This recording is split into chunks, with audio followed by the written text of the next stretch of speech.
आज हम एक ऐसी कहानी की दुनिया में उतरने वाले हैं जो यकीन मानिए आपके होश उड़ा देगी। कहानी का नाम है पापियों का कुआं।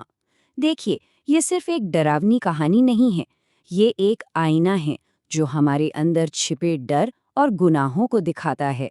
तो क्या आप तैयार हैं सफर के लिए? चलिए पता लगाते हैं। जरा सोचिए, एक ऐसा गांव जो किसी नक्शे पर है ही नहीं, और उस गुमनाम गांव में है एक पुराना कुआं जिसमें सिर्फ पानी नहीं बल्कि एक बहुत ही गहरा जानलेवा राज दफन है। और यहीं से उस खौफ की शुरुआत होती है जो धीरे धीरे हमारे सामने आने वाला है। कहानी की पहली लाइन ही एक अजीब सी बेचैनी पैदा कर देती है। ये एक ऐसी जगह है जिसे दुनिया भूल चुकी है, और सच तो ये है कि अक्सर ऐसी ही भूली बिसरी जगहों पर सबसे भयानक राज छिपे होते हैं, है ना? तो कहानी का पहला चैप्टर खुलता है रवि की एंट्री से। वो इस गुमनाम से गांव में आता है अपने अतीत को ढूंढने, अपने पिता की यादों से जुड़ने। लेकिन उसे इस बात का जरा भी अंदाजा नहीं है कि वो एक ऐसे जाल में फंसने जा रहा है जहां से निकलना नामुमकिन है। रवि का मकसद तो बिल्कुल सीधा साधा था, अपने पिता के आखिरी घर को देखना। पर वो घर सिर्फ ईंट पत्थर का एक ढांचा नहीं था। उसकी दीवारों में, उसकी खामोशी में एक अजीब सी मौजूदगी महसूस होती थी, जैसे कोई अब भी वहां सांस ले रहा हो। और पूरा गांव एक ऐसे सन्नाटे में डूबा था जो कानों में चुभता है। और फिर पहली ही रात अंधेरे में जो शक था वो हकीकत बन जाता है। एक ठंडी अनजानी सी आवाज अंधेरे को चीरती हुई उसका नाम पुकारती है, रवि। ये सिर्फ एक आवाज नहीं थी, ये तो खैरपुर के उस भयानक राज का पहला इशारा था जो अब जाग चुका था। तो अब कहानी एक ऐसे मोड़ पर आती है जहां से ये मिस्ट्री और भी ज्यादा गहरी होने लगती है। कुएं का राज अब परत दर परत खुलने वाला है, और रवि को मिलने वाला हर सुराग उसे एक ऐसे अंधेरे की तरफ धकेल रहा है जहां से वापसी का कोई रास्ता नहीं है। पहला क्लू मिलता है गांव के एक बूढ़े आदमी से, और उसकी आवाज कांप रही थी। उसकी आंखों में एक ऐसा खौफ था जो बताया नहीं जा सकता।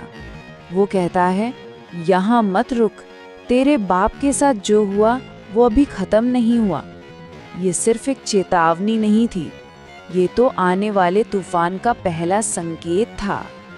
और फिर रवि की नजर पड़ती है उस चीज पर जो इस पूरी कहानी का सेंटर पॉइंट है, घर के पीछे वाला वो पुराना कुआं। लेकिन वो खुला नहीं था, उसे एक बहुत भारी जंग लगे लोहे के ढक्कन से पूरी तरह सील कर दिया गया था। सवाल ये है कि क्यों? किसी को बाहर रखने के लिए या किसी को अंदर? और फिर उसे मिलती है सबसे बड़ी चीज, उसके पिता की डायरी। उसके आखिरी पन्ने पर कांपते हुए हाथों से लिखी एक लाइन रवि के दिल में खौफ भर देती है। कुआं मुझे बुला रहा है, वो सब जानता है। इस एक लाइन से ये साफ हो जाता है कि ये कुआं कोई मामूली कुआं नहीं है, ये जिंदा है। तो अब तक डर बस दिमाग में था, एक एहसास था। लेकिन अब वो डर हकीकत बनने वाला था। कुएं की जो ताकत है ना, वो अब रवि के दिमाग और शरीर दोनों पर हावी होना शुरू हो जाती है। वही आवाज, वही ठंडी सी आवाज फिर से आती है, लेकिन इस बार बहुत पास से, इतनी साफ जैसे कोई कान में ही फुसफुसा रहा हो। और अब कोई शक नहीं था, ये आवाज उसी सील बंद कुएं के अंदर से आ रही थी, और वो उसे नीचे बुला रही थी। अब कुएं की ताकत सिर्फ एक एहसास नहीं, वो सचमुच में फिजिकल हो जाती है। एक अनदेखी शक्ति रवि को उसकी मर्जी के खिलाफ घसीटते हुए कुएं की तरफ खींचती है। और फिर वो होता है जो नामुमकिन लगता है। वो भारी जंग लगा ढक्कन अपने आप खिसकने लगता है। रवि कांपता हुआ हिम्मत करके अंदर झांकता है, और वो जो देखता है ना, वो किसी के भी होश उड़ाने के लिए काफी है। कुएं की काली गहराइयों में उसके मरे हुए पिता का चेहरा था, पानी में फूला हुआ, सड़ा हुआ, लेकिन उसकी आंखें खुली थीं। वो उसे देख रहा था, वो जिंदा था। बस इसी पल डर की सारी हदें टूट जाती हैं। तो यही कहानी अपने क्लाइमैक्स पर पहुंचती है, क्योंकि अब ये सिर्फ एक हॉरर स्टोरी नहीं है।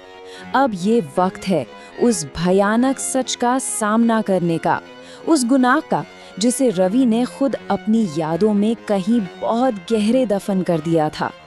कुएं के अंदर से जो आवाज आती है वो उसके पिता की नहीं, बल्कि एक इल्जाम की है। मैं गिरा नहीं, मुझे धक्का दिया गया था। एक ही पल में पूरी कहानी बदल जाती है। ये कोई हादसा नहीं था, ये एक मर्डर था। और बस तभी दबी हुई यादें सतह पर आ जाती हैं। एक भयानक झगड़ा, बेकाबू गुस्सा और फिर एक धक्का। रवि को सब याद आ जाता है कि उसने ही अपने ही हाथों से अपने पिता को इस कुएं में धकेला था। जिस रवि को हम अब तक कहानी का विक्टिम समझ रहे थे, वही तो असली विलेन था। और जैसे ही सच सामने आता है, फैसले का वक्त भी आ जाता है। कुएं के अंदर से एक ठंडा, सड़ा हुआ हाथ निकलता है और रवि का पैर पकड़ लेता है और उसके पिता की रूह अपना फैसला सुनाती है, अब तू भी यहीं रहेगा। ये एक तरह का इंसाफ है, लेकिन ऐसा इंसाफ जो शायद मौत से भी ज्यादा बदतर है। तो क्या लगता है, कहानी खत्म? नहीं, बिल्कुल नहीं।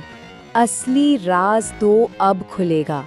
वो सच जो इस कहानी को सिर्फ एक डरावनी कथा से कहीं ज्यादा बना देता है, क्योंकि ये कुआं किसी एक भूत से कहीं ज्यादा खतरनाक और गहरा है।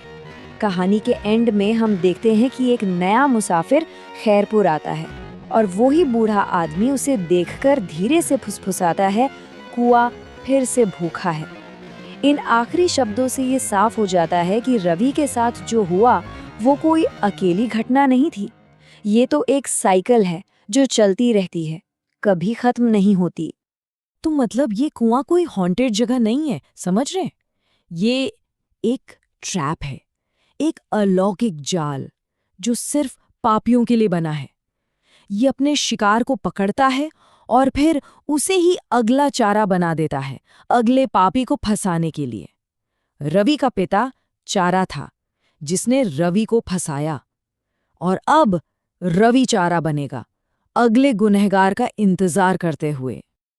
और कहानी खत्म होती है कुएं से आती एक जानी पहचानी आवाज पर, आओ। लेकिन इस बार हम सबको पता है कि ये आवाज किसकी है। ये रवि की है, जो अब उस भयानक साइकिल का एक नया हिस्सा बन चुका है। तो आखिरी सवाल ये उठता है, क्या इसे इंसाफ कहेंगे या एक ऐसी सजा जो कभी खत्म ही नहीं होती?